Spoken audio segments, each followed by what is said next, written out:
नमस्कार। IND analysis Jhiram पर सियासत में आपका स्वागत है। मैं हूं राजेश सक्सेना। आज बात करेंगे झीरम मामले की, क्योंकि जिस तरह से भूपेश सरकार ने झीरम न्यायिक जांच आयोग का कार्यकाल बढ़ा दिया है, 6 महीने कार्यकाल को बढ़ाया गया है। झीरम न्यायिक जांच आयोग का कार्यकाल अब 10 अगस्त की बजाय 10 फरवरी 2024 को समाप्त होगा। वहीं इस पर भाजपा नेता कांग्रेस पर हमलावर हो गए हैं। पूर्व मंत्री अजय चंद्राकर ने कहा कि राजनीतिक लाभ पाने के लिए झीरम कांड का इस्तेमाल हो रहा है। झीरम मुद्दे का राजनीतिक रूप जिंदा रहे, इसलिए कार्यकाल बढ़ाया गया है। मंत्रिमंडल में नक्सली प्रतिनिधित्व कर रहे हैं, ये भी बड़ा बयान दिया है। इससे बड़े सवाल खड़े हो रहे हैं कि क्या चुनावी जीत का चिन्ह साबित होगा सरकार का ये फैसला। कांग्रेस सरकार को कितना मिलेगा इसका लाभ। आज जिस तरह से कार्यकाल बढ़ाया गया है, 6 महीने का जो कार्यकाल है, और जिस घटना की हम बात कर रहे हैं, जिसका जिक्र हम कर रहे हैं, उस झीरम घाटी का जो ये मामला है, जहां पर जिस तरह वहां पर इस घटना को अंजाम दिया गया, दुखद पहलू रहा। और तब से लेकर अब तक लगातार इसमें जांच की जो बात है वो लगातार चलती रही है, न्यायिक जांच की मांग चलती रही है, लेकिन अभी तक किसी निष्कर्ष पर पहुंचा नहीं गया। और जब सरकार ने एक बार फिर इसका जो कार्यकाल, झीरम न्यायिक जांच आयोग का जो कार्यकाल 10 अगस्त को समाप्त हो रहा था, उसको बढ़ाकर अब 10 फरवरी 2024 तक कर दिया है। इससे जुड़े कुछ वर्जन हैं, वो हम पहले आपको सुनाएंगे, फिर अपनी चर्चा को आगे बढ़ाएंगे।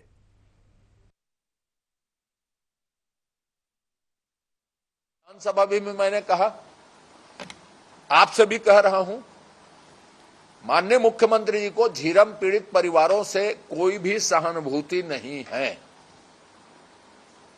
वो तो एनआईए की वैधानिकता पर भी, जांच आयोग की वैधानिकता पर भी सुप्रीम कोर्ट जा चुके हैं। ये झीरम का मुद्दा राजनीतिक रूप से कितना जिंदा रहे, तो कार्यकाल अभी एक बार बढ़ा है, 2 बार बढ़ा है, और बढ़ाएंगे। जब तक वो है तब तक सिर्फ राजनीतिक इस्तेमाल होगा झीरम कांड का।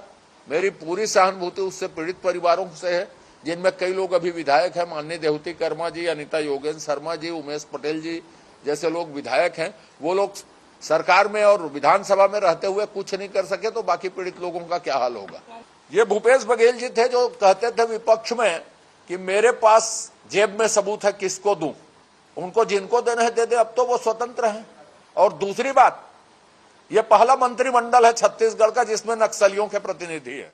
झीरम मामले में यदि भारतीय जनता पार्टी की केंद्र सरकार एनआईए से एसआईटी को फाइल वापस करवा दे, तो इसका जो सच है वो सामने आ जाएगा। यही नहीं, रमन मंत्रिमंडल के प्रमुख चेहरे जेल की सलाखों के पीछे होंगे। झीरम की खून के छींटे रमन सिंह, उनके मंत्रिमंडल के सहयोगियों के दामन पे लगे हुए हैं। भारतीय जनता पार्टी की तत्कालीन सरकार, उस समय के जो पुलिस के आला अधिकारी थे, उन सब के षड्यंत्रों की ही परिणति झीरम का हत्याकांड है। अब इसी डर के कारण केंद्र सरकार झीरम की फाइल एनआईए से एसआईटी को वापस नहीं कर रही है कि उनके लोग फंस जाएंगे। अब भारतीय जनता पार्टी कुछ भी कर ले, कोई भी अस्तरहीन बयानबाजी दे दे, झीरम के हत्या का पाप भारतीय जनता पार्टी के नेताओं के सर पे है। और तो जिस तरह से कार्यकाल बढ़ाया गया है न्यायिक जांच आयोग का, उसी के बाद जो सियासत है, जो राजनीति है छत्तीसगढ़ में, वो गरमाई हुई है। और कहीं ना कहीं अभी भी जिस इंसाफ की बात हो रही, जिस न्याय की बात हो रही है, उससे कोसों दूर है अभी ये मामला।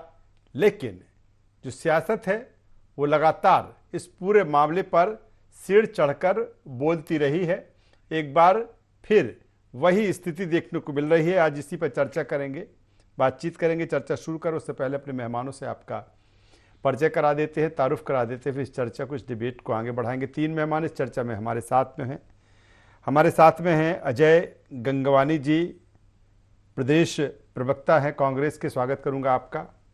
हमारे साथ में हैं निशिकांत पांडे जी, प्रदेश प्रवक्ता भारतीय जनता पार्टी। निशिकांत जी, आपका स्वागत है। और हमारे साथ में उचित शर्मा जी हैं, वरिष्ठ पत्रकार। उचित जी, मैं आपका भी स्वागत करता हूं। सबसे पहले गंगवानी साहब, आपके पास में आता हूं। जिस तरह से कहा जा रहा है कि 6 महीने जो कार्यकाल बढ़ाया गया है, उसका इस्तेमाल कहीं ना कहीं राजनीतिक लाभ लेने के लिए है, क्या कहेंगे? सबसे पहले आपने काफी संवेदनशील मुद्दे पे डिबेट रखी। मैं पूरा दूध का दूध और पानी का पानी करूंगा। एक निवेदन है, मुझे समय दीजिएगा। देखिए, सबसे महत्वपूर्ण है कि 25 मई 2013 की घटना, जो देश की सबसे बड़ी नक्सली घटना, देश की सबसे बड़ी सुपारी किलिंग, देश की सबसे बड़ी राजनीतिक और साजिश और षड्यंत्र। देखिए, हमको इस पूरी घटना के लिए इसकी क्रोनोलॉजी को समझना पड़ेगा। सक्सेना जी, सबसे पहले घटना होती है 25 मई 2013 की। हमने कांग्रेस के 32 नेताओं को खोया, हमारी पूरी पीढ़ी इसमें समाप्त हो गई। जैसी घटना होती है 25 मई 2013 को, ठीक 3 दिन बाद तत्कालीन नमन सरकार ने प्रशांत मिश्रा जी की अध्यक्षता में कमेटी बनाई। प्रशांत मिश्रा जी लगातार ये बात कहते रहे कि 8 सालों में उनकी रिपोर्ट अधूरी है। अचानक जब उनका ट्रांसफर होता है, यही प्रशांत मिश्रा जी 6 नवंबर 2021 को, जो आज कहेंगे कैबिनेट का चेहरा माननीय मुख्यमंत्री भूपेश बघेल को न देके डायरेक्ट किसके दबाव में राजभवन को सौंपते हैं, ये सबसे बड़ा प्रश्न चिन्ह है। दूसरी बात, हमारे राज्य सरकार ने 2 उसमें नए सदस्य जोड़े, सतीश अग्निहोत्री, जसप्रीत मिनाजुद्दीन, और 3 नए जांच बिंदु थे, क्योंकि जो जांच का पहलू था, जो साजिश और षड्यंत्र का जो प्रमुख बिंदु था, उसको छोड़ दिया गया था। उसके बाद कहीं ना कहीं फरवरी 2020 में राज्य सरकार ने एक एसआईटी का गठन किया। इस एसआईटी ने पूरा जांच का जब प्रयास किया, जो तत्कालीन एनआईए जो केंद्रीय एजेंसी थी, वो लगातार ये कहती रही कि मेरी जांच पूरी हो गई है। दिसंबर 2018 में सक्सेना जी, पूरी जिम्मेदारी से इस बात को कह रहा हूं कि एनआईए ने कहा कि हम क्लोजर रिपोर्ट दे रहे हैं। जब हमारी एसआईटी जांच करती है फरवरी 2020 में, तो यही एनआईए सुप्रीम कोर्ट में जाके कहती है हमारी जांच अधूरी है। जब तक कोई केंद्रीय एजेंसी किसी मामले में जांच कर रही है, तब तक राज्य सरकार की एजेंसी जांच नहीं कर सकती। आखिर किसके दबाव में एनआईए प्रयास करती रही कि जो झीरम की थुपारी के लिए है, जो साजिश है, लेकिन गंगवानी साहब, भारतीय जनता पार्टी तो ये कहती है कि आप कहते थे कि इसके जो सबूत है हमारी जेब में है, उसके बाद भी सबूत पेश नहीं हो पाए। मेरा निवेदन, आपके 1 या 2 प्रश्नों को छोड़ लीजिए, मैं पूरी विस्तृत जानकारी दूंगा, क्योंकि मैं भी चाहता हूं कि जो आज पीड़ित के परिजनों को 10 साल से ज्यादा हो गए, जो इंसाफ नहीं मिला, तो सार्थक चर्चा। देखिए, बहुत महत्वपूर्ण है। आज जब ये घटना है 2013 की, 2013 से 2018 तत्कालीन रमन सरकार 5 साल तक यहाँ पे थी। आज घटना के तुरंत बाद रमन सिंह जो तत्कालीन मुख्यमंत्री थे, उन्होंने विधानसभा में 2013 में घोषणा की कि भैया मैं इस पूरी घटना की जांच सीबीआई से कराऊंगा, लेकिन उनके द्वारा कोई प्रयास नहीं किया गया। एक पत्र तक उनके द्वारा सीबीआई जांच के लिए नहीं लिखा गया। आखिर रमन सिंह क्यों सीबीआई की जांच से भागते रहे, मेरा पहला प्रश्न। दूसरा, सबसे महत्वपूर्ण, आज नेता प्रतिपक्ष जिनका दायित्व होता है कि साजिश षड्यंत्र हो रहा है, कोई सुपारी किलिंग हो रही है, उसका पर्दाफाश करने में मदद करें। चलिए, निशिकांत पांडे साहब के पास में आ जाता हूं। निशिकांत पांडे साहब, जिस तरह से कांग्रेस कह रही है कि केंद्र सरकार एनआईए से फाइल एसआईटी को नहीं दे रही, अगर दे दे तो दूध का दूध पानी का पानी हो जाए। देखिए राजेश जी, बड़ा मनसा इनका थोड़ा सा वो है, द्वेषपूर्ण है। एक्चुअली विषय क्या है, जब ये पीसीसी के अध्यक्ष थे श्रीमान भूपेश बघेल जी, तो इन्होंने कहा कि हमको सिर्फ सुरक्षा प्रोवाइड कराइए, हमारे पास सबूत ऊपर की जेब में हम तुरंत दे देंगे। अब बताइए, माननीय मुख्यमंत्री से ज्यादा सुरक्षा किसके पास होना चाहिए और किसके पास है? विषय क्या है, जस्टिस प्रशांत मिश्रा की रिपोर्ट आज तक इन्होंने बताई नहीं कि क्या कारण है, क्यों नहीं दिया गया, क्यों नहीं उसको पब्लिक डोमेन में डाला गया, क्यों, क्या उसमें परिणाम क्या है, क्या रिपोर्ट में था क्या, जो आपने लगातार उसको बंद करके नया एक कमेटी नए कमेटी में जोड़ दिया 2 लोगों को। तो आखिर कुछ ना कुछ तो वजह होगा। लेकिन इतने संवेदनशील मामले पे मैं आपके माध्यम से अपने कांग्रेस मित्र को भी कहना चाहता हूं, देखिए ये जो घटना हुई बहुत दुर्भाग्यपूर्ण है, बहुत दुखद है। और हम भी, वो भले कांग्रेस पार्टी के नेता थे, नेतृत्वकर्ता थे, लेकिन वो थे छत्तीसगढ़ के लाल, और सामाजिक जीवन में सभी का आपस में समन्वय होता ही है। तो हम भी जानना चाहते हैं कि आखिर उस दिन कैसे मोटरसाइकिल में चाबी लगी हुई मिली। आप राजेश जी अगर राम किस केयर की घटना को याद करेंगे, जब चरणदास महंत जी उस कवासी लखमा से पूछ रहे थे, तो उस परिदृश्य को अगर ध्यान करेंगे तो बहुत सारी चीजें आपके दिमाग में आएगी। लगातार अभी हमारे महंत कर्मा जी की, स्वर्गीय महंत कर्मा जी के पुत्र ने भी सवाल उठाया।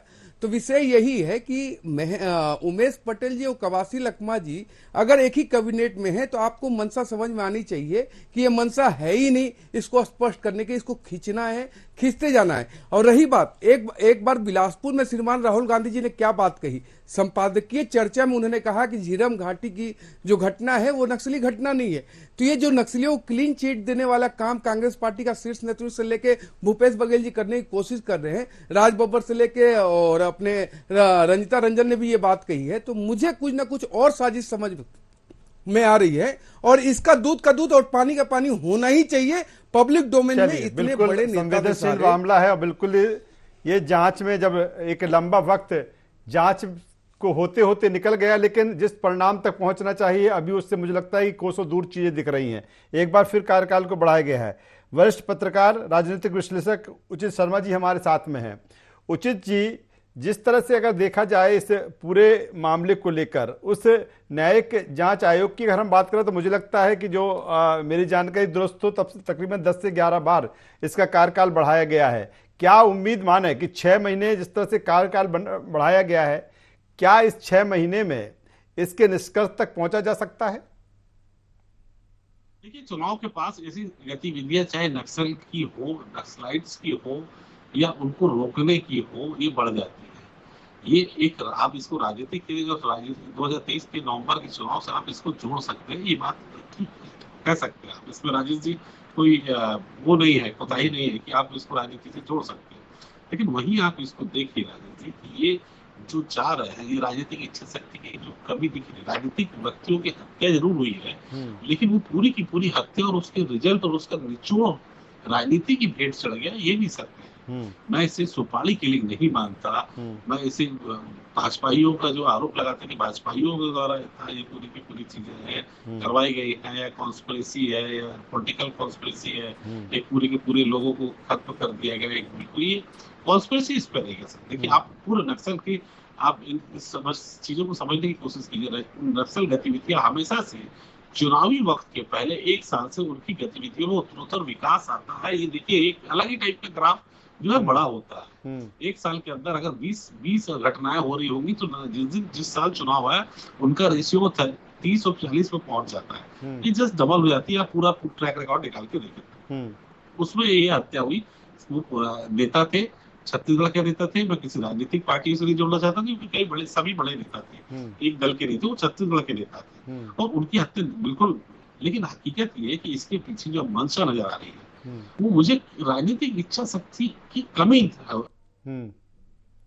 जाना ही नहीं चाह रहा है कि क्या इसके पीछे है। जो सत्ता में बैठे हैं, 2 कैबिनेट मंत्री है, बात सही कर रहे हैं भारतीय जनता पार्टी के लोग, 2 कैबिनेट मंत्री हैं, उन लोग भी नहीं समझ में आ रहा है कि इसका कोई रिजल्ट नहीं कर पाया। वही कांग्रेस पार्टी इसकी बात से कमेटी पे कमेटी के आप समय को इंक्रीज करते जा रहे हैं, रिजल्ट कुछ नहीं निकल पा रहे हैं और उससे आप चर्चा भी नहीं कर रहे हैं, उसमें संवाद भी नहीं कर रहे हैं। और आखिर जांच एजेंसी जो आप बना रहे हैं, जांच कर रहे हैं, उनकी भी तो एक लिमिटेशन है। वो भी एक केवल एडवाइजरी बॉडी है, एक एडवाइजरी ही देगी। आप उसको एग्जीक्यूटिव किया तो मानिए या खत्म कीजिए, वो भी एक एडवाइजरी है। तो उस एडवाइजरी की बेस पे आप क्या निचोड़ निकाल लेंगे, ये अभी समझ से परे है। कुल मिला के राजनीति की भेंट चढ़ा हुआ है राजेश जी। चलिए, अजय गंगवानी साहब, 6 महीने का कार्यकाल बढ़ाया गया है, ठीक है, कोई ना कोई इसके पीछे लॉजिक होगा, सोच होगी, स्ट्रेटजी होगी कि इस 6 महीने में जो लगातार जो चीज़ें चल रही हैं उनको और गति दी जाएगी। हालांकि नवंबर में चुनाव है और यही कारण है कि जब सवाल ये खड़े हो रहे हैं कि कहीं ना कहीं राजनीतिक लाभ लेने के लिए ये सारा कुछ किया धरा गया है।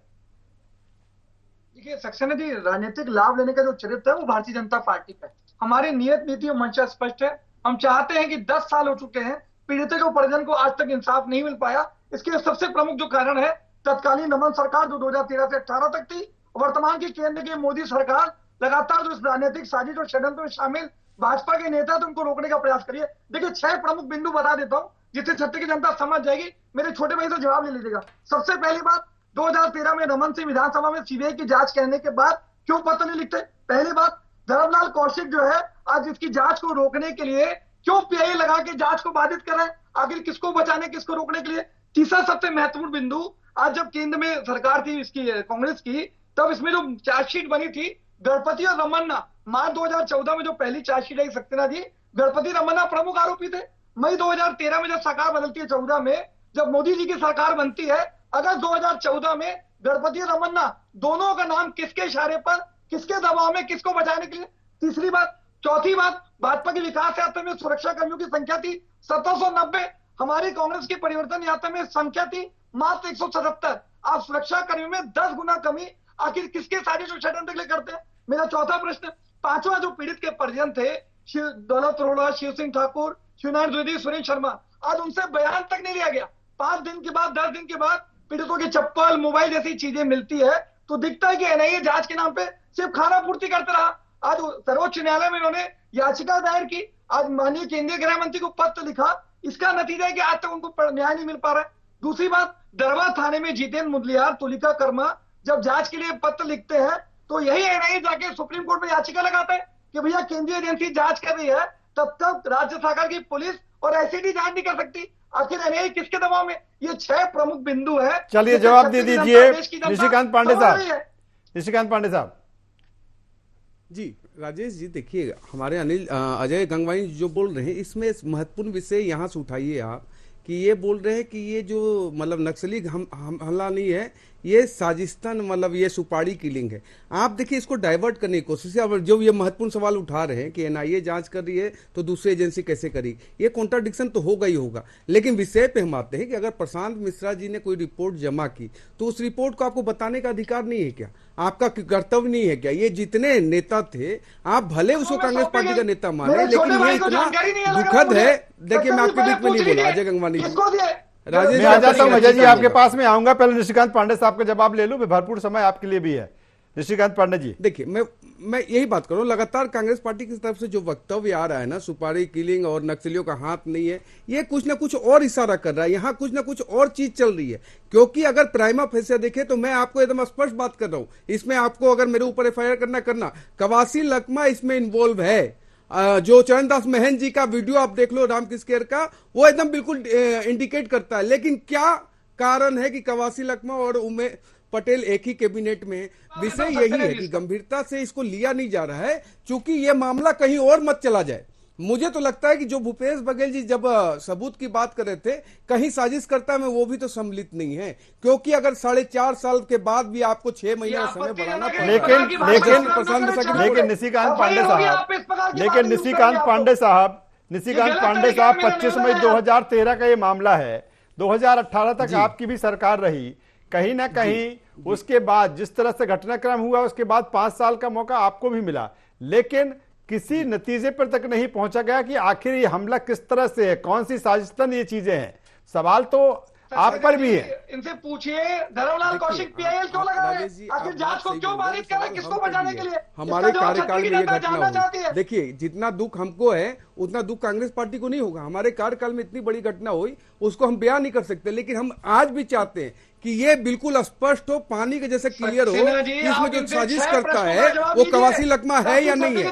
अगर उसके साजिश पे हुआ है तो उसको क्यों, कौन बचाए, किसके द्वारा बचाया जा रहा है, ये भी कांग्रेस पार्टी को स्पष्ट करना चाहिए। विषय ये नहीं है, विषय ये बिल्कुल नहीं है कि झीरम घाटी किसके कार्यकाल में हुई। हम उसको मानते हैं कि हमारे कार्यकाल में हुई, बहुत दुखद घटना है, लेकिन इस घटना की राजनीतिकरण कौन कर रहा है? आप देखिए कांग्रेस पार्टी कर रही है। स्वयं महेंद्र कर्मा जी का लड़का जब बोलता है कि क्या हुआ अभी तक जांच का, ये बता क्यों नहीं पाते हैं? तो विषय यही है। देखिए आपके बीच में नहीं बोला अजय गंगवानी जी, आपका समझ में आ रहा है कि दुखती रग पे। मेरा निवेदन है, आपको लूंगा, भरपूर समय में आपको भी दे रहा हूँ। लीजिए ना इनसे जी, प्रश्नों के जवाब क्यों नहीं ले रहे आप इनसे, बताइए।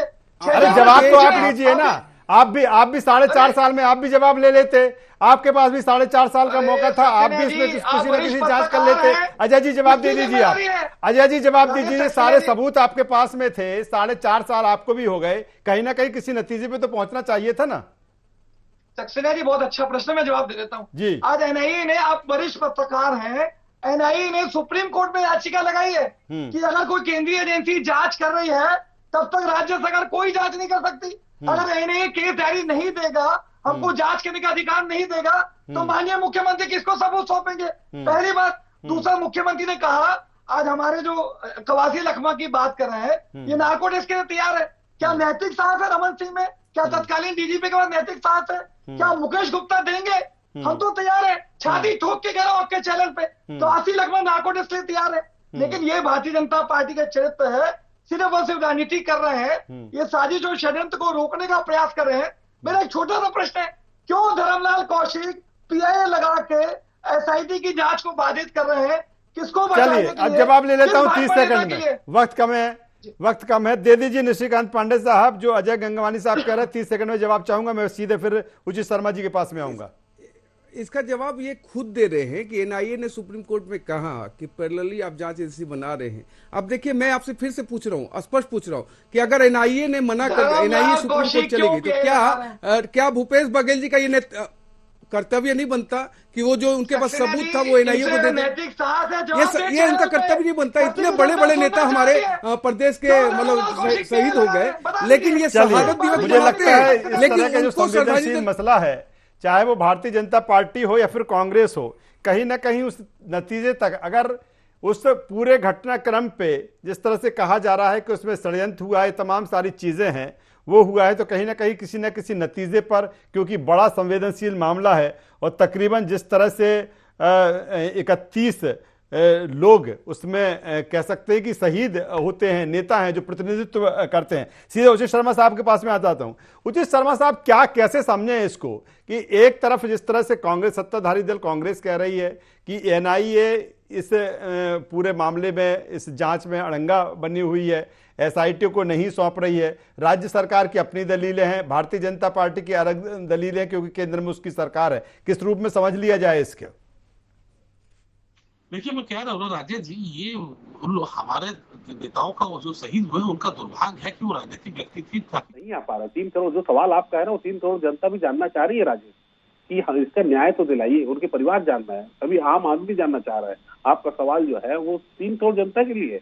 राजनीतिक व्यक्ति तो ठीक है, लेकिन 3 करोड़ जनता भी यही चाहती है। लेकिन हकीकत ये है कि चूंकि वो राजनीति में, राजनीति हो रही है, अब एनआईए जिस चीज को खुद नहीं कर पा रही है और राज्य को करने नहीं दे रही, इसको क्या समझा जाए? वहीं पे भारतीय जनता पार्टी के नेता प्रतिपक्ष, पूर्व नेता प्रतिपक्ष जा रहे हैं, वो कोर्ट में जा रहे हैं, तो वो किसकी रजामंदी से जा रहे हैं? क्या ये उनकी अपना विवेक था या भारतीय जनता पार्टी आपसे पीआईएल लगवा रही है? तो ये भी एक संदेह के दायरे में खड़े करता है। तो हकीकत ये है कि कुल मिला के ये राजनीति इस विषय में हो रही है। एनआईए की जो भूमिका है वो खुद संदेशपद बनी हुई है कि वो खुद क्या चाह रही है, वो भी क्रिस्टल क्लियर नहीं है। अगर न्याय समय सीमा में ना मिले तो न्याय नहीं कहलाता। ये बात को सोचना। और ये भी तो एक सिस्टम पर बड़ा सवाल है कि 10 साल इस पूरे घटनाक्रम को हो गया, इस मामले को लेकर हो गया, लेकिन स्थिति जस की तस है। इतने बड़े बड़े लोगों की राजेश जी, इतने बड़े बड़े लोगों की हत्या हो जाती है, शहीद हो जाते, बावजूद उनके परिवार को वो न्याय नहीं मिल पाता। इसके जिम्मेदार कौन है? जिसमें राजनीतिक इच्छा शक्ति दोनों ही पार्टी केवल इसके राजनीतिक लाभ लेने की कोशिश जरूर करते हैं, मगर न्याय लेने की कोशिश नहीं होती।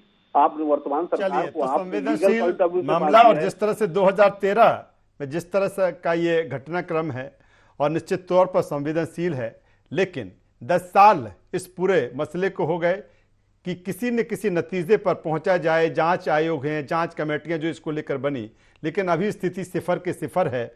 और एक बार फिर जिस तरह से भूपेश सरकार ने 6 महीने का इसका जो जांच आयोग का कार्यकाल है उसको बढ़ाया है, उसके बाद राजनीति भी है, सियासत भी है, लेकिन होना ये चाहिए कि जिस तरह का ये घटनाक्रम, जिस तरह का संवेदनशील ये मामला, उसी के अकॉर्डिंग इसकी जांच होना चाहिए। और जांच के बाद इसके आखिर तथ्य क्या है, किस तरह से ये घटना को अंजाम दिया गया, वो सबके सामने अगर आता है तो इससे बड़ी बात कोई हो नहीं सकती। तीनों मेहमानों का यहाँ पर मैं धन्यवाद करूँगा, शुक्रिया करूँगा। तो कुल मिलाकर चुनावी साल है और कोई भी किसी तरह की कोई चीज़ होती है तो जाहिर सी बात है वो चुनाव से जुड़ती है। और जब भूपेश सरकार ने 6 महीने का कार्यकाल न्यायिक जांच आयोग का बढ़ाया है तो उसके बाद इस पर सियासत भी है, राजनीति भी है। IND एनालिसिस से बस इतना ही। IND 24 पर खबरों का सिलसिला लगातार जारी है, बने रहिए हमारे साथ। नमस्कार।